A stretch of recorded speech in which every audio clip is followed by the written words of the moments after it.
This week I've been prepping to release some videos on infant sleep and feeding patterns, and as I've been thinking about the topic, it struck me this week how much our current expectations around infant sleep have been influenced by the patriarchy.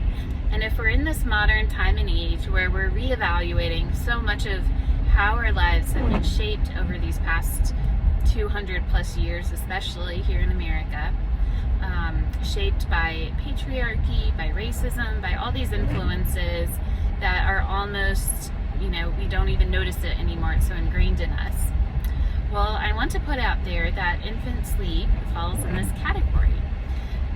Prior to the Industrial Revolution, it was very much the norm and expected for babies to co-sleep with their mothers and nurse frequently throughout the night.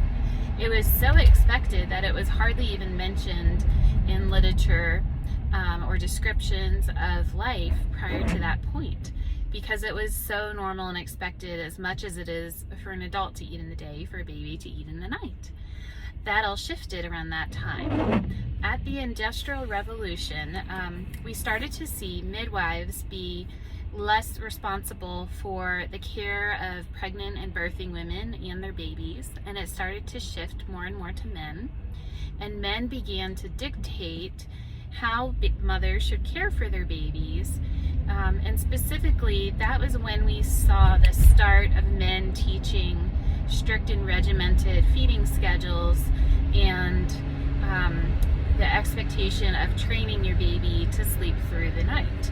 So those were all ideas led by men around the Industrial Revolution.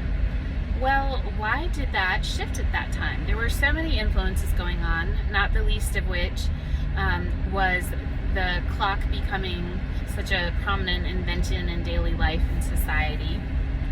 But the other thing that shifted around this time is that up until then, when you had a baby, 40 days of bed rest was commonly prescribed, where when mother had a baby, she would go in bed with baby for 40 days, and the village, the community, extended family would come and take care of her.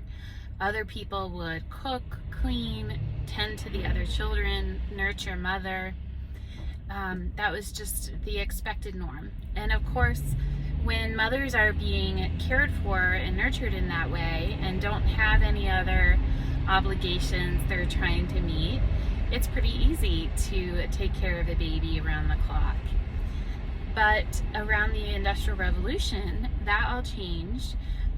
People moved more into cities and into small apartment style dwelling places where there wasn't as much room for extended families. Extended families became more separated from the family unit, and there were less people there to take care of mama when she had a baby.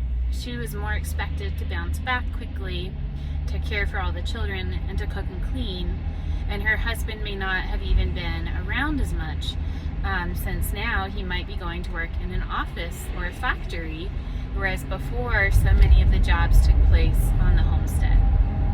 Well, when you're looking at it from the perspective of the patriarchy, you can't have these women be out of commission and unable to cook, clean, and tend to their children. You need them to bounce back quickly so that they can tend to their husband's needs and not be an inconvenience.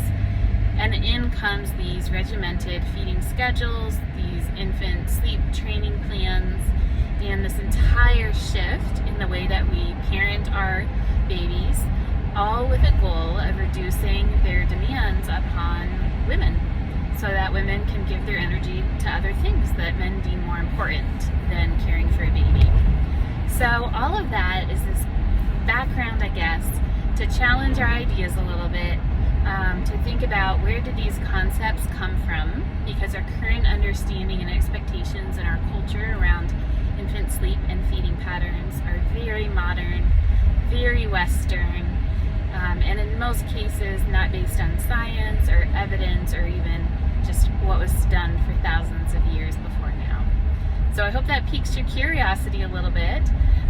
In the next couple of videos, we'll talk more about how infant sleep and feeding patterns are related and what that has to do with reaching your breastfeeding goals. And then we're also going to cover, okay, in light of the fact that we live in this modern society where women do have a lot of demands on their time, don't get a lot of help, how do we make this work? How do we combine the real physiology